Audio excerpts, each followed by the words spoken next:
Hello दोस्तों, कैसे हैं आप सब। आप सभी का स्वागत है हमारे इस चैनल सियाराम क्लासेस में।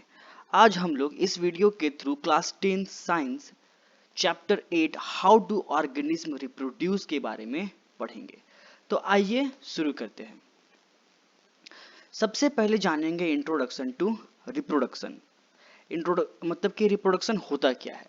इस चैप्टर का इंट्रोडक्शन रिप्रोडक्शन के फंडामेंटल को समझाता है, जो कि एक लाइफ प्रोसेस है। जैसे जो कि एक लाइफ प्रोसेस है जिससे ऑर्गेनिज्म अपने स्पीसीज को मेंटेन करते हैं और आगे बढ़ाते हैं। रिप्रोडक्शन एक बायोलॉजिकल प्रोसेस है जिसमें ऑर्गेनिज्म नए ऑर्गेनिज्म का प्रोडक्शन करते हैं। तो यही है इसका इंट्रोडक्शन कि reproduction is the biological process through which new individuals organism are produce from their parents. तो रिप्रोडक्शन एक बायोलॉजिकल प्रोसेस है जिसमें कोई भी एक ऑर्गेनिज्म नए ऑर्गेनिज्म का प्रोडक्शन करता है। It is essential for the continuation of a species and help in passing on genetic material from one generation to the next. ये प्रोसेस ऑर्गेनिज्म के सर्वाइवल और स्पीसीज की कंटिन्यूटी के लिए जरूरी है, और यह प्रोसेस जेनेटिक मटेरियल को एक पीढ़ी से दूसरे पीढ़ी तक पहुंचाने में मदद करता है।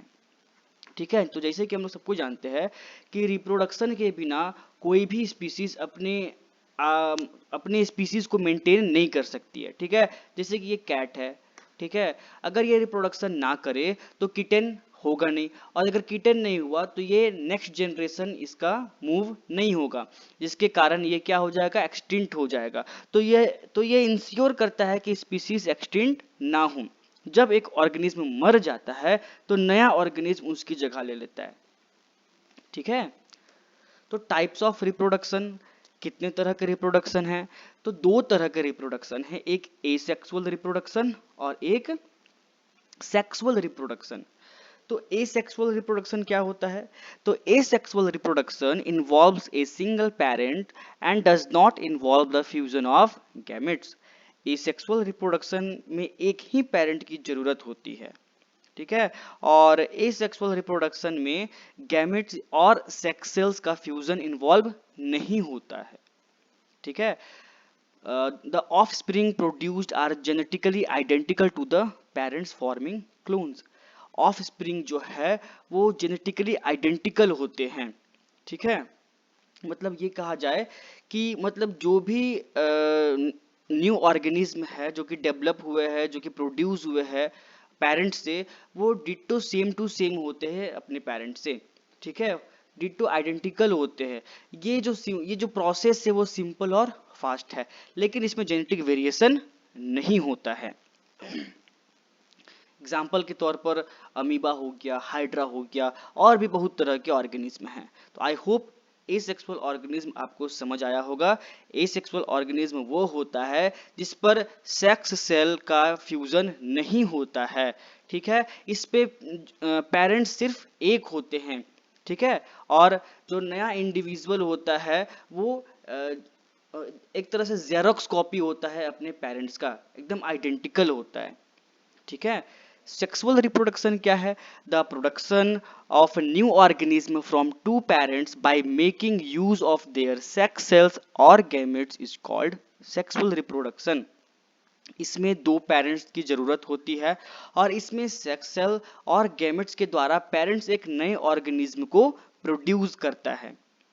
ठीक है, new one is similar but not identical. जो न्यू वन होता है वो सिमिलर तो होता है, लेकिन आइडेंटिकल डिट्टो टू कॉपी नहीं होता है। ठीक है, ये प्रोसेस कॉम्प्लेक्स होता है। एग्जाम्पल के तौर पर ह्यूमंस, फिश, कैट एक्सेट्रा। ठीक है, जैसे कि जैसे कि हम ह्यूमंस में ही देखते हैं, एक मेल होता है, एक फीमेल होता है। ठीक है, दोनों के गैमेट्स जब आपस में फ्यूज करते हैं तब जाके एक न्यू बेबी का प्रोड्यूस होता है, तब जाके एक न्यू बेबी प्रोड्यूस होता है। ठीक है, तो इस तरह के प्रोसेस को कहते हैं सेक्सुअल रिप्रोडक्शन। तो एसेक्सुअल रिप्रोडक्शन के अब कितने टाइप्स हैं। ठीक है, अब हम लोग पढ़ेंगे एसेक्सुअल रिप्रोडक्शन के टाइप्स। तो सबसे पहला टाइप हम इसमें है फिजन। ठीक है, सबसे पहला टाइप है फिजन। एसेक्सुअल रिप्रोडक्शन का एक इंपॉर्टेंट प्रोसेस फिजन है। जो कि प्राइमरली सिंगल सेल्ड ऑर्गेनिज्म में देखा जाता है। ठीक है, फिजन का मतलब होता है डिवीजन या स्प्लिट। इस प्रोसेस में, ठीक है, मतलब ये जो फिजन कहलाता है, मतलब फिजन का साफ लफ्जों में इसका इस वर्ड का मतलब होता है कि स्प्लिट हो जाना या फिर डिवाइड हो जाना। ठीक है, इस प्रोसेस में एक सिंगल पेरेंट सेल दो या ज्यादा डॉटर सेल में डिवाइड हो जाता है। ठीक है, तो इसी के बारे में यहाँ पर लिखा हुआ है कि in the process A unicellular organism split और डिवाइड टू फॉर्म टू और मोर न्यू ऑर्गेनिज्म।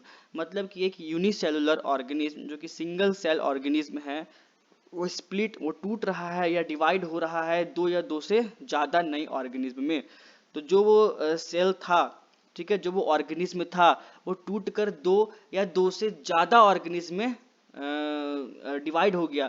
तो वो जो दो ऑर्गेनिज्म, नए ऑर्गेनिज्म का जो प्रोड्यूस हुआ है, जो सिंगल सेल ऑर्गेनिज्म से दो या दो से ज्यादा नए ऑर्गेनिज्म प्रोड्यूस हुए हैं, उसको हम लोग कहते हैं डॉटर सेल।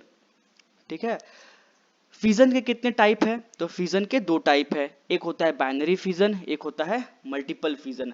बाइनरी फिजन में क्या होता है कि कोई भी एक ऑर्गेनिज्म स्प्लिट होकर टूट कर दो नए ऑर्गेनिज्म में बदल जाती है।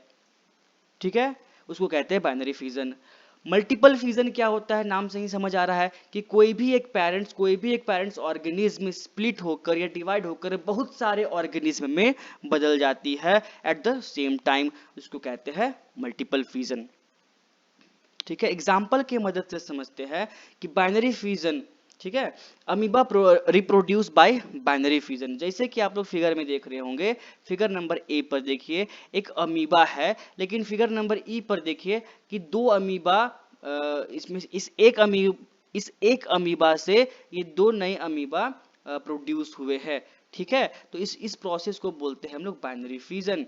तो when the amoeba cell has reached its maximum size of growth, जो भी अमीबा का जो सेल है, जो भी अमीबा सेल है, ठीक है, वो अपने मैक्सिमम साइज पर जब पहुंच जाता है ग्रोथ के, then first the nucleus of amoeba lengthens and divides into two parts.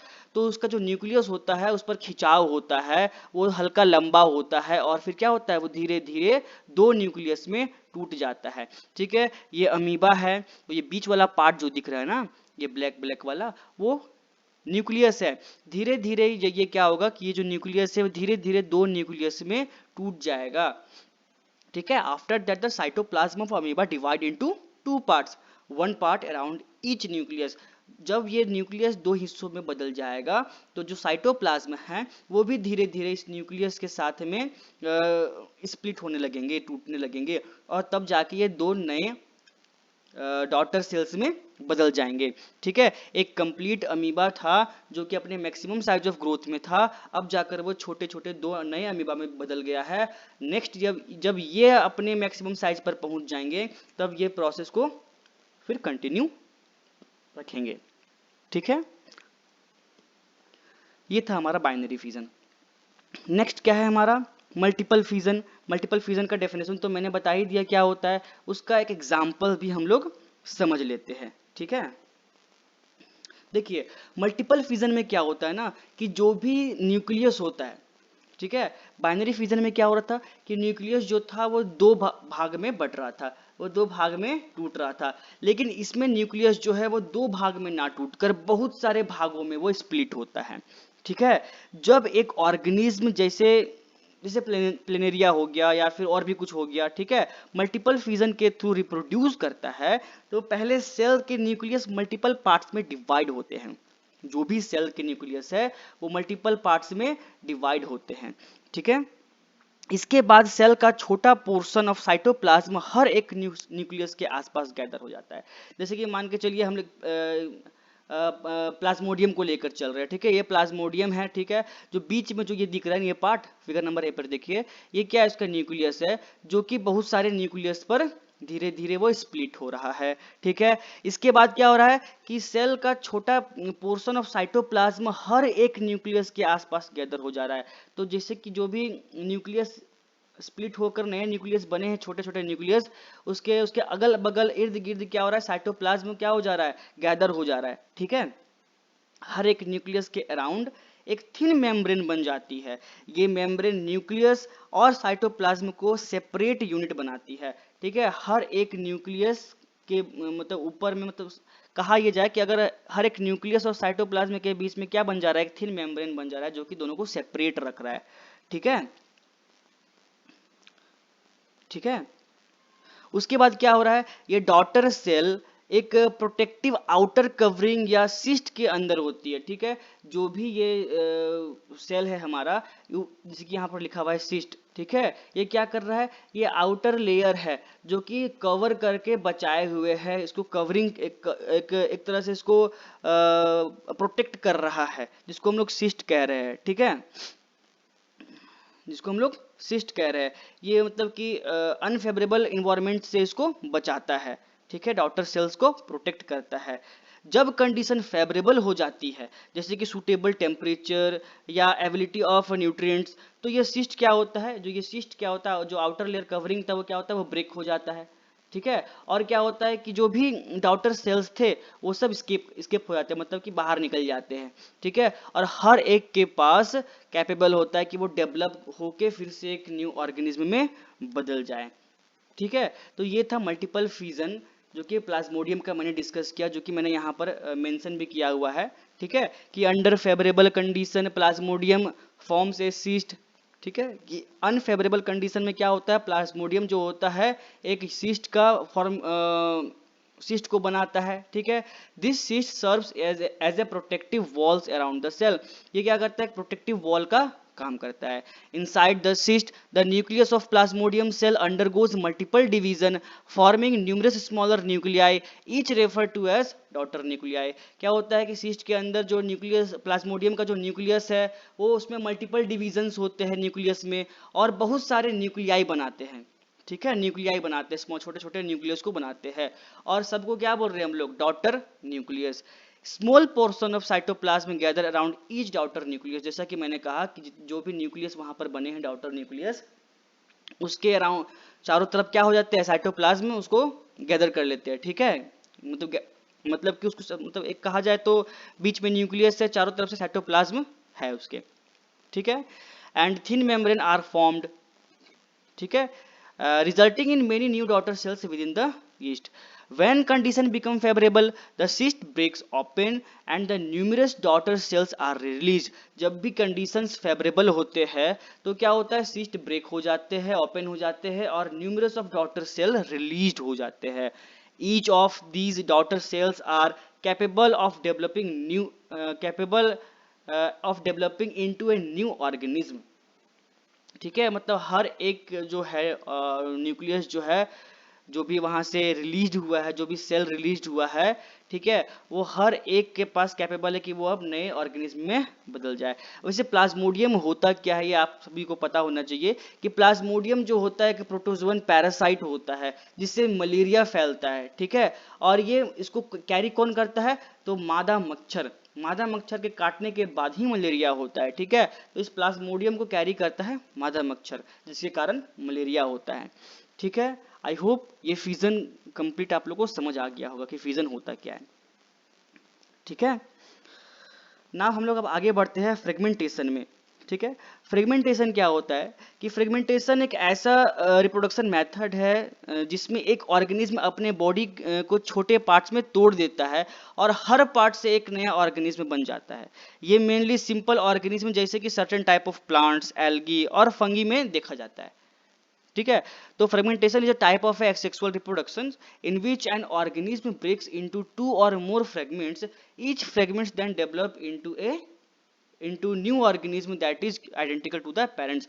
मतलब क्या होता है कि कोई भी ऑर्गेनिज्म जो है वो दो या दो से ज्यादा हिस्सों में टूट जाता है, उसके बाद टूटा हुआ जो हिस्सा है उसका, ठीक है, वो फिर से रीजनरेट होके क्या हो जा रहा है, फिर से अपने मतलब कि पेरेंट्स की तरह आइडेंटिकल वो हो जा रहा है। ठीक है, एग्जांपल में इसका हम लोग ले सकते हैं कि वो बहुत तरह के प्लांट्स भी है, फंगस भी है और एल्गी भी है। तो मैंने यहाँ एल्गी का फिगर भी डाला हुआ है, जैसे कि आप लोग इसमें देख रहे होंगे, ये पानी वाले एरिया में आप लोग इसको देखे होंगे।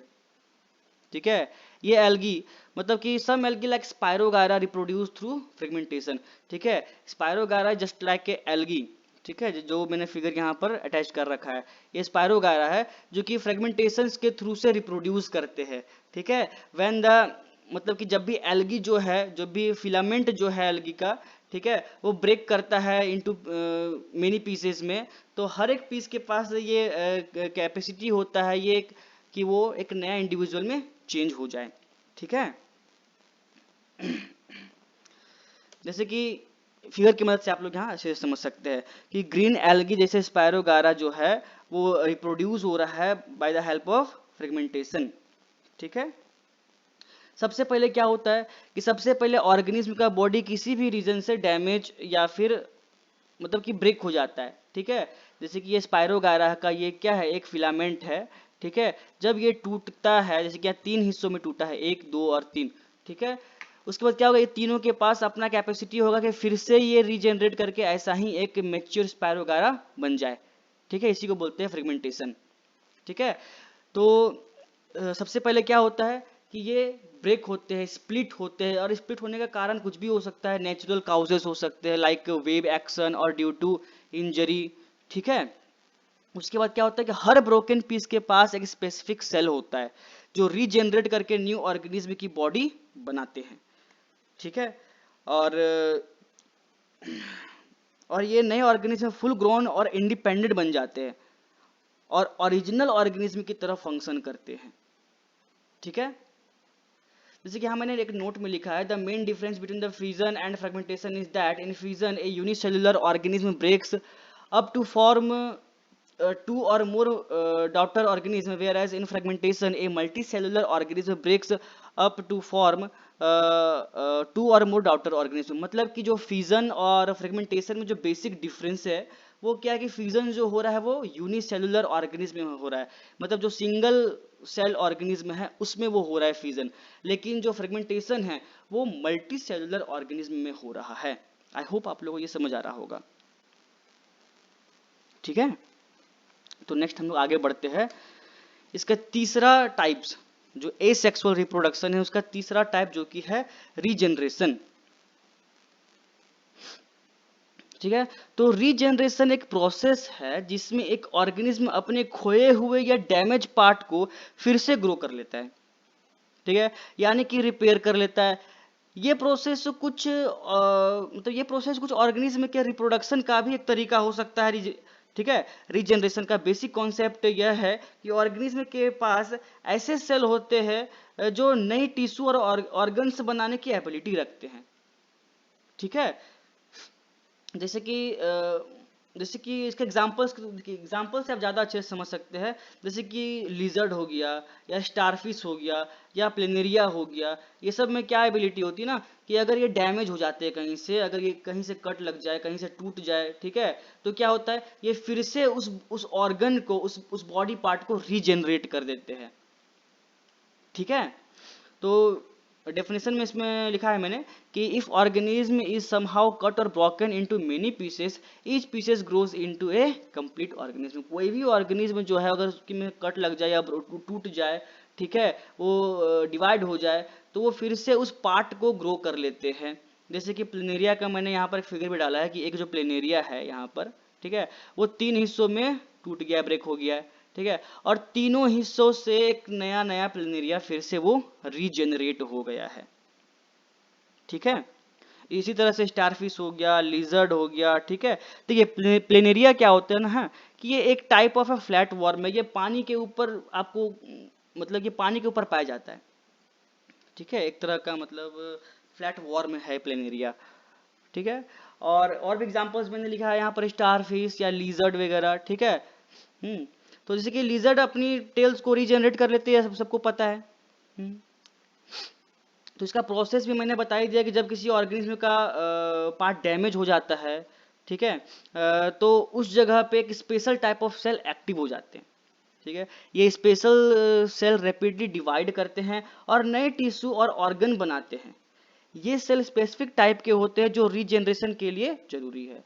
नया टिश्यू और ऑर्गन्स ग्रेजुअली पुरानी साइज और शेप को रिकवर कर लेते हैं। ठीक है, आई होप आप लोग को समझ आ रहा होगा। ठीक है, और देखिए कंप्लीट रीजनरेशन और पार्शियल रीजनरेशन, इसको थोड़ा सा समझ लेते हैं हम लोग। कि देखिए कंप्लीट रीजनरेशन में क्या हो रहा है कि जिसमें पूरी लॉस्ट बॉडी पार्ट या ऑर्गन कंप्लीट हो जाती है, जैसे कि स्टारफिश और प्लेनेरिया। ठीक है, इस प्लेनेरिया में क्या हुआ कि 3 हिस्सों में इसको हम बांट दिए। ठीक है, 3 हिस्सों में बांट दिए, जैसे इसका इसका सिर्फ यहाँ पर सर है। ठीक है, इस सर के माध्यम से पूरा का पूरा ये बॉडी अपना बना लेता है। यहाँ पर सिर्फ इसका पेट है, इस पेट के माध्यम से पूरा का पूरा अपना ये बॉडी बना लेता है। यहाँ सिर्फ इसका टेल है, देखिए इस टेल की मदद से अपना ये पूरा बॉडी बना लेता है। ये कंप्लीट रीजनरेशन है। और कुछ ऑर्गेनिज्म में पार्शियल रीजनरेशन देखे जाते हैं, जैसे कि लिजर्ड वगैरह में, कि लिजर्ड का अगर सिर्फ टेल अगर ब्रेक होता है तो फिर वो टेल आ जाता है। ऐसा नहीं कि लिजर्ड का अगर सर अगर अलग हो जाए तो फिर सर भी आ जाएगा, ऐसा नहीं होता है। तो उस पर पार्शियल रीजनरेशन होते हैं। ठीक है, नेक्स्ट बढ़ते हैं। चौथा पॉइंट है बडिंग, जो कि एसेक्सुअल रिप्रोडक्शन का बहुत ही इंपॉर्टेंट पार्ट है। बडिंग एक ऐसा रिप्रोडक्शन प्रोसेस है जो कुछ ऑर्गेनिज्म जैसे कि हाइड्रा और यीस्ट में होता है। ठीक है, इसमें एक नया इंडिविजुअल ऑर्गेनिज्म एक पुराने ऑर्गेनिज्म के बॉडी से निकलता है। ठीक है, जैसे कि आप फिगर में देख रहे होंगे कि ये जो हाइड्रा है, ठीक है, इस हाइड्रा में से एक बड निकला हुआ है। ये धीरे धीरे क्या हो रहा है, बड़ा हो गया, फिर धीरे धीरे और बड़ा हो गया। जब ये कंप्लीट अपने आप को बड़ा कर लेता है तो वो क्या होता है, उस नए वो पुराने हाइड्रा से वो बाहर हो जाता है, एक नया हाइड्रा बन के रेडी हो जाता है। ठीक है, इसी तरह से जब ये कंप्लीट अपने साइज पर पहुंच जाएगा, ग्रोथ ऑफ साइज पर, तो फिर उस पे बड निकलेंगे और उस पे फिर एक नया हाइड्रा प्रोड्यूस होगा। ठीक है, तो सबसे पहले क्या होता है, देखिए फिर से बता देते हैं आपको कि सबसे पहले क्या हो रहा है कि एक पुराना ऑर्गेनिज्म और बॉडी का छोटा सा मतलब बड निकलता है। सबसे पहले एक पुराने ऑर्गेनिज्म के बॉडी पर एक छोटा सा बड निकलता है जो कि डेवलप होता है। ठीक है, ये बड धीरे धीरे ग्रो करता है और नया ऑर्गेनिज्म बनने लगता है। इस दौरान बड के स्ट्रक्चर पुराने ऑर्गेनिज्म के साथ कनेक्टेड रहते हैं। जैसे जैसे वो धीरे धीरे बढ़ रहा है ना, तो उस समय वो कनेक्ट ही है। जैसे कि देखिए धीरे धीरे अगर बढ़ रहा है उस समय वो कनेक्ट ही है। ठीक है, जब बर्ड फुल्ली डेवलप हो जाता है और अपने में इंडिपेंडेंट हो जाता है, तब ये पुराने ऑर्गेनिज्म से अलग हो जाता है और एक नया इंडिविजुअल ऑर्गेनिज्म बनता है। ठीक है, अब नया ऑर्गेनिज्म भी अपने आप को मैच्योर कर जब हो जाएगा, जब अपने आप को मैच्योर करता है, उसके बाद ये प्रोसेस रिपीट चलती रहती है। ठीक है, आई होप यह बात आप लोग को समझ आ रहा होगा। ठीक है, जैसे कि यहाँ पर यीस्ट का मैंने यहाँ पर लिखा हुआ है कुछ, जैसे कि ये हाइड्रा हो गया, ये यीस्ट हो गया। ठीक है, तो क्या हो रहा है, इसमें भी सेम प्रोसेस हो रहा है। ठीक, तो इसमें क्या हो रहा है कि यीस्ट में भी क्या हो रहा है कि बर्ड, यहाँ से देखिए फिगर में देखिए, ये यीस्ट सेल है, यहाँ से एक बर्ड निकला हुआ है। फिर ये बर्ड अपने आप को कंप्लीट कर लेगा, फिर धीरे धीरे वो फिर उससे डिटैच होगा या फिर सेपरेट हो जाएगा। ठीक है,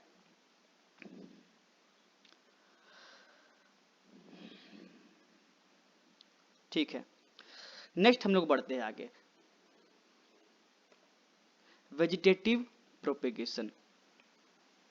ठीक है, तो वेजिटेटिव प्रोपेगेशन एक एसेक्सुअल रिप्रोडक्शन प्रोसेस है जिसमें एक प्लांट अपने पार्ट से नया प्लांट बना सकता है बिना सीड्स के। यही है वेजिटेटिव प्रोपेगेशन, कि कोई भी प्लांट जो है, एक ऐसा प्लांट जो कि बिना सीड्स, बिना उसके दाने के मदद से एक नया प्लांट को ग्रो कर देता है। ये जो है, ये प्रोसेस जो है वेजिटेटिव प्रोपेगेशन के अंतर्गत आता है।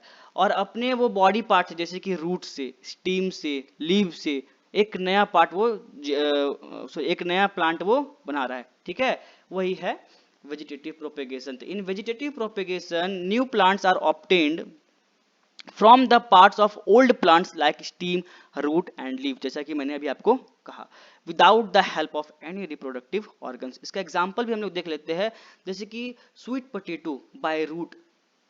ठीक है, जड़ की मदद से स्वीट पोटैटो को फिर से हम लोग उगा सकते हैं। ठीक है, जिंजर या पोटैटो को हम लोग स्टीम की मदद से भी उगा सकते हैं। ठीक है, और ब्रायोफिल्म जो है उसको हम लोग लीव की मदद से भी उगा सकते हैं। ठीक है, आर्टिफिशियल प्रोपेगेशन ऑफ प्लांट क्या होता है कि the process of growing many plants from one plant by main made method is called artificial propagation. देखिए एक ही प्लांट से बहुत सारे प्लांट्स को बना देना मेन मेड तरीका से, ठीक है, उसको बोल रहे हैं हम लोग आर्टिफिशियल प्रोपेगेशन। एग्जाम्पल के तौर पर देखिए, हम लोग ये सब चीज़ अपने घर पे भी देखे होंगे कि example of artificial vegetative propagation में सबसे पहला एग्जाम्पल है इसका कटिंग। ठीक है, a part of a plant usually a stem और a leaf is cut and planted in soil. It develops root and then it develops root and grows into a new plant. This method is commonly used for rose, hibiscus और many house plant.